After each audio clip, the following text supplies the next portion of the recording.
Hello, good afternoon, welcome to Glasgow Rangers Nation with me, your host Owen James, the channel that brings you all your latest Rangers news. Guys, it is official, it's all official. It was obviously made official at Ibrox today. Russell Martin officially unveiled as the new head coach, that's right, head coach of Rangers Football Club. I've watched the press conference twice through. Listened to it on the way home from work, and then obviously sat and watched it again a few moments ago.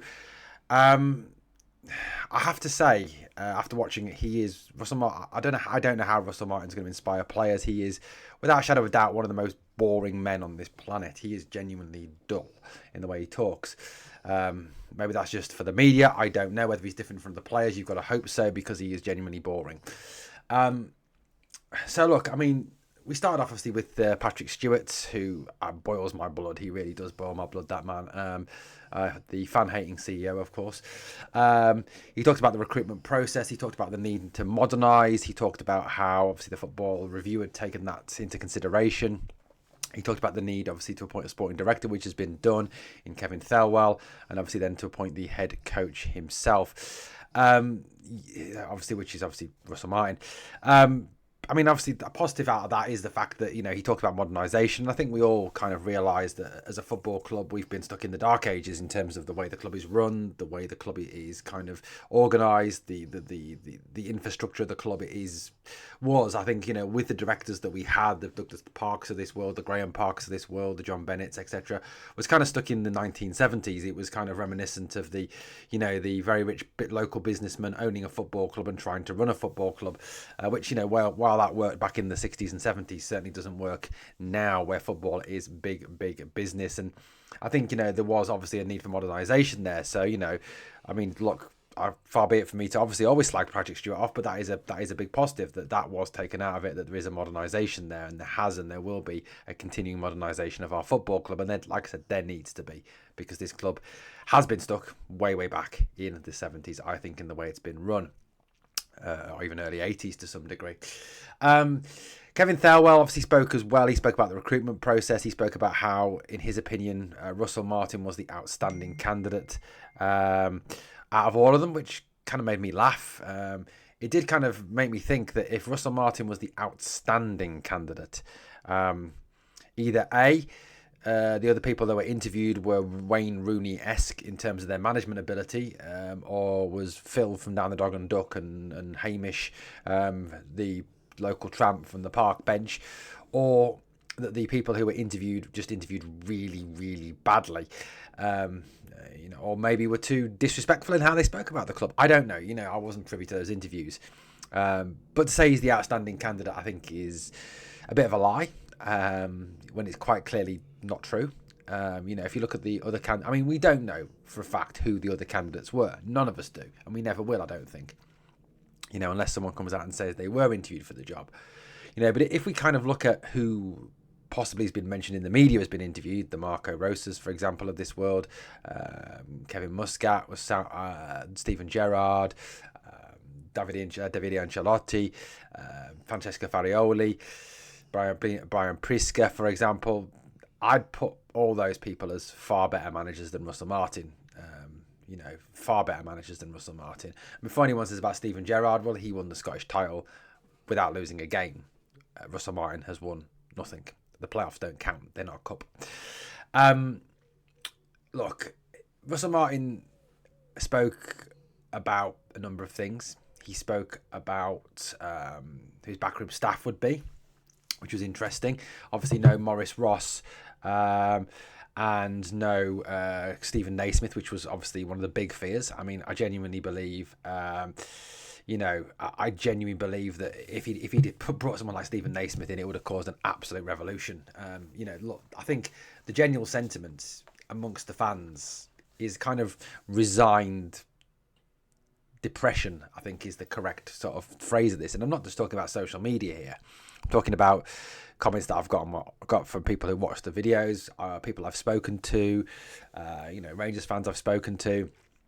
I think there is kind of a resigned depression about this appointment. I'd be interested to get the board's take, particularly to sit down and talk to Patrick Stewart and Kevin Thelwell to get their take on, how the fans have reacted to this, and how the fact that the fans are, I think the vast majority of fans are looking at this as a really bad appointment for Rangers. You often find, don't you, when a new manager comes into a post, into any job, there is a honeymoon period there. That there is a new manager bounce, there is a honeymoon period. The fans are excited about the new manager. There will be no honeymoon period for Russell Martin. There is genuinely going to be zero honeymoon period, which is echoing, I think, what David Edgar said on Heart and Hand earlier. This is a man who genuinely, I think, by the majority of the fan base, is not wanted at this football club, but we are stuck with him now. And he has to hit the ground running straight away. There is no kind of coming back from a dodgy 0-0 at Motherwell or a 1-0 defeat away at St Mirren or anything. The first 10 competitive games that he plays, if there are any dodgy results within those first 10 games that he plays as manager, I think the cry for him to be sacked will be instant. And I'm talking even about dodgy draws against the likes of Motherwell, Dundee, Livingston, for example. Domestically, there is no margin for error at all with this appointment. I think, had they gone down the route of appointing someone like a Marco Rosa, even bringing back Steven Gerrard, Kevin Muscat, whoever, there would have been a little bit more latitude given to, or Davide Ancelotti, I think there would have been a little bit more latitude given to that person than there is to Russell Martin. I think, looking and listening to, like I say, to people who talk and people who give sensible opinions and things like that, and people who don't resort to name calling.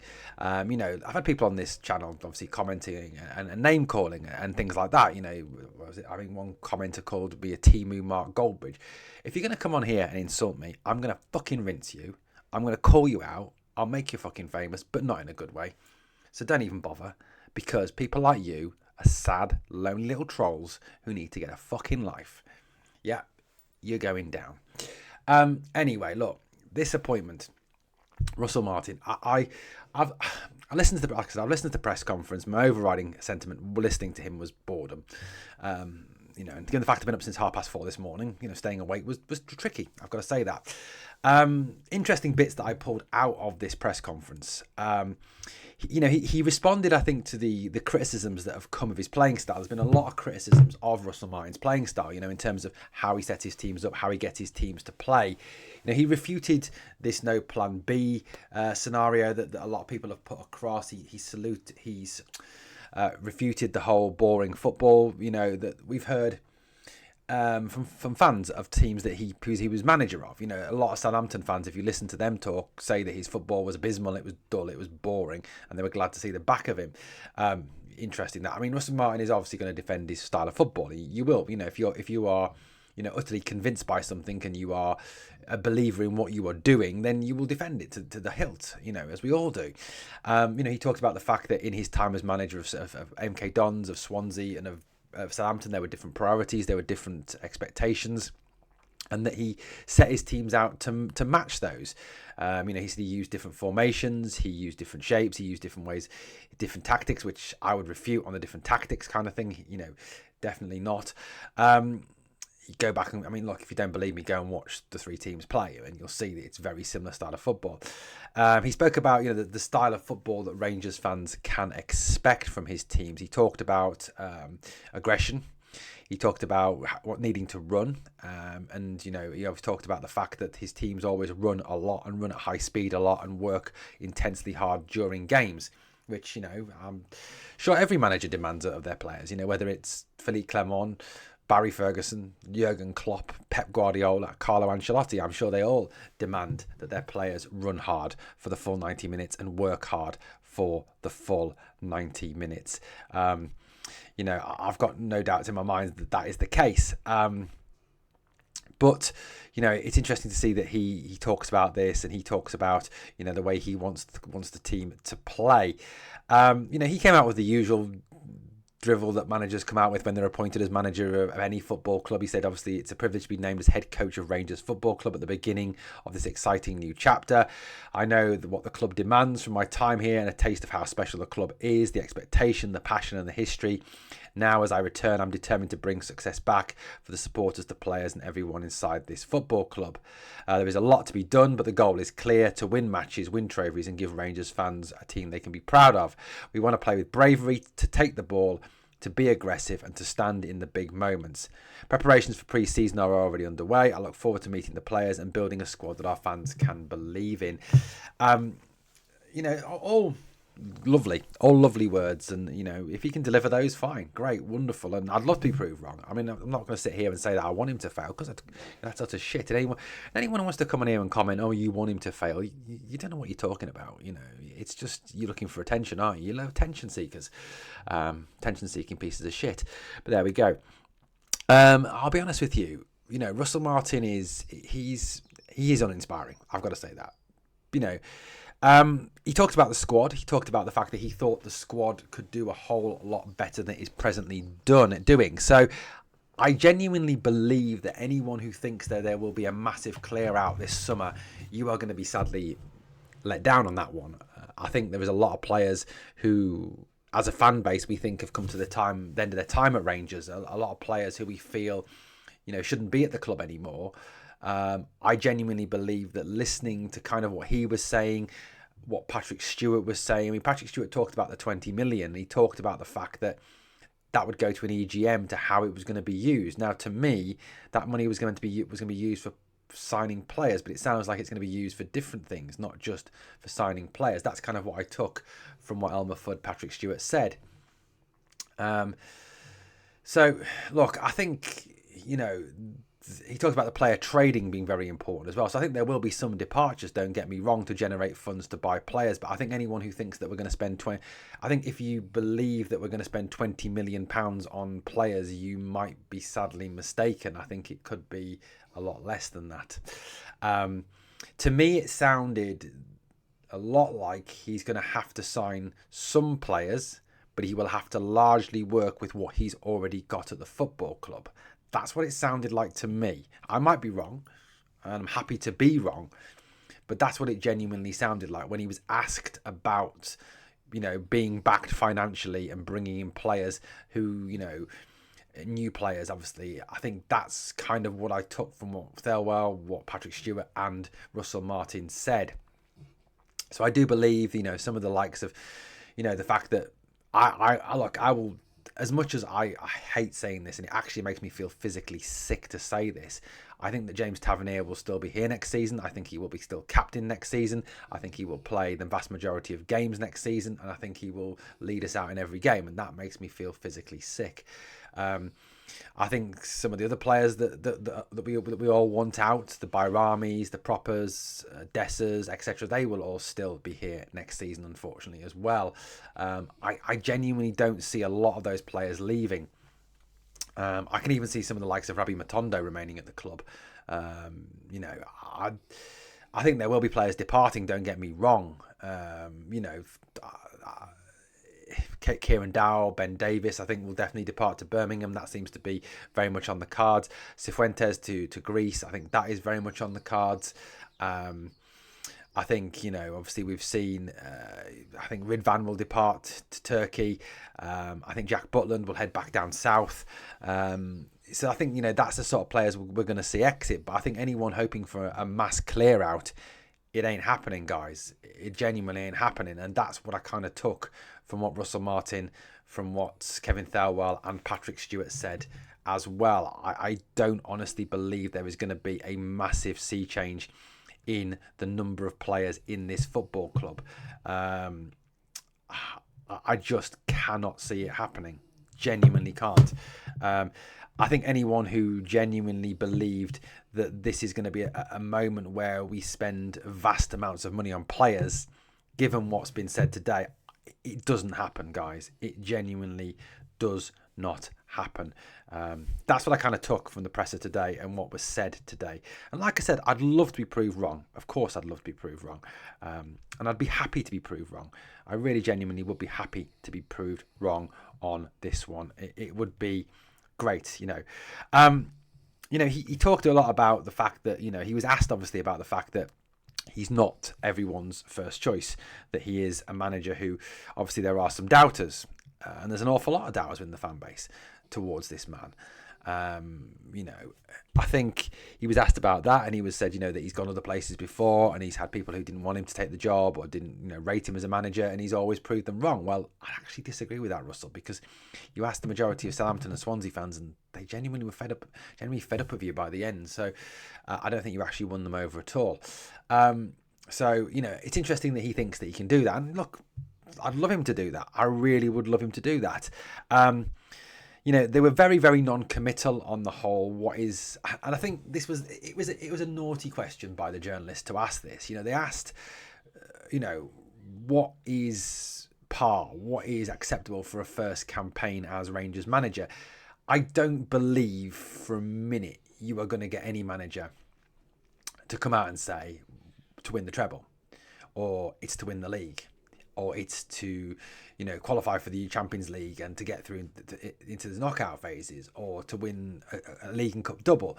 No manager is going to say that. And why is no manager going to say that? Because they make a rod for their own back. Because if it doesn't happen, then it comes back and it's used against them, isn't it? If Russell Martin sat there today and said, first season, what's acceptable, what's par, to win the league and to win the cup. Well, let's say, for example, we don't win either, Celtic win both, and then at the end of the season, journos will say, well, you said back at the start of the season that it would only be acceptable if we won the league and the cup. You haven't done that, therefore it's unacceptable. What's your response to that? No manager is going to come out and say that. They will say, my aim is to win trophies. Every manager says that. Whether you're appointed manager of Rangers, manager of Hearts, manager of Leeds, manager of Manchester United, manager of Liverpool, manager of Girona, manager of whoever, you always say that your ambition is to win trophies because that's what fans want to hear. You're not going to sit there and say, it's to keep them in the league or to not get relegated, because you automatically will put fans' backs up. So I think that question was a little bit naughty from journalists to ask Martin that. Putting him on the spot, I think, a lot there. And like I said, I don't believe he's going to come out and actually say, it's to win the league, it's to win the cup. Like I said, it's not perceivably, going to happen. I mean, look, realistically, you talk about it, what's acceptable? Well, you've got to win a trophy. You've got to win at least 1 or 2 trophies in your first season as a Rangers manager, because if you don't, then you're not going to survive. We know that managers of Rangers that don't beat Celtic and don't win trophies don't last long. That's a fact. Any manager that comes in to manage our club and doesn't beat that lot from across the city and does not win a trophy doesn't survive. That's not controversial. That's just a fact. It is a fact. And even some managers that do beat them, and some managers that do have success end up being sacked. I'll always say that I believe, and my personal belief is always that Gio van Bronckhorst was very harshly treated. He was one kick away from winning a major European trophy. He won the Scottish Cup. He beat Celtic in the semi-finals. I think his lack of success domestically was down to the fact that the board never properly backed him with what he wanted. And I think they shat on him from a grand height with how they treated him. I'll be honest with you, if they brought Gio back now over Russell Martin, I'd have been happy as anything to have Gio back. Look, this is a difficult period now. Russell Martin, talked about the fact as well that, he can't wait to get started with the players, that that he's obviously got his coaching team in place already. He's got, I think is it Matthew Gill, I think it is, who is coming in as his assistant manager. Matt Gill was his assistant at Southampton. He was a former professional footballer. He played for Peterborough, Notts County, Exeter, Norwich, Peterborough United, Walsall, Bristol Rovers, Exeter and Tranmere, and was an assistant manager at Tranmere, Ipswich, Swansea and Southampton. So worked under Russell Martin at Swansea and Southampton. He was largely one of his biggest roles that he's had in his past career was being one of the youth coaches at Norwich City. One of the players that he worked with and coached at Norwich City, which was mentioned by Russell Martin, which I think a bit of a faux pas there, was Todd Cantwell. I'd have Todd Cantwell back tomorrow. I really would. So I mean, that's obviously, he's worked with Todd Cantwell. He's worked with obviously other players like that. The other one that was mentioned was was a guy called Reese something, whose name escapes me now. He would be coming back as performance coach apparently, with Russell Martin. He apparently is on holiday in Portugal at the moment, but has been texting Russell Martin and etc. ongoing throughout the time. Just find the guy's name. His name is let's see if I can quickly find it. We're addressing Beckham staff joining. Rhys Owen, that's the guy's name. Rhys Owen, he is the physical performance coach. He will also join the backroom team. He said, Martin said it's just those two for the moment. Nothing else has been confirmed as regards people fitting into the backroom team. One positive that I took from the interview was the fact that he committed to obviously, wanting to help with the development of academy players. Something that we've been so poor at as a football club is bringing through and developing our own players. This is something that I think is a drive of this present, regime, that they want to bring in and they want to bring through their own players. It fits with the trading model. It fits with, the way the club needs to go. Yes, we've got Bailey Rice. Yes, we've got Finlay Curtis, who hopefully Russell Martin will give more game time to. I think it was very sad that near the end of the season that Bailey and Finlay never got anywhere near as much game time as they should have got under Barry Ferguson. Although I think that was Barry being very selfish and looking out for himself only in that case. I think, hopefully this is something that does. I mean, some of the releases that there have been from the academy have been quite surprising, actually.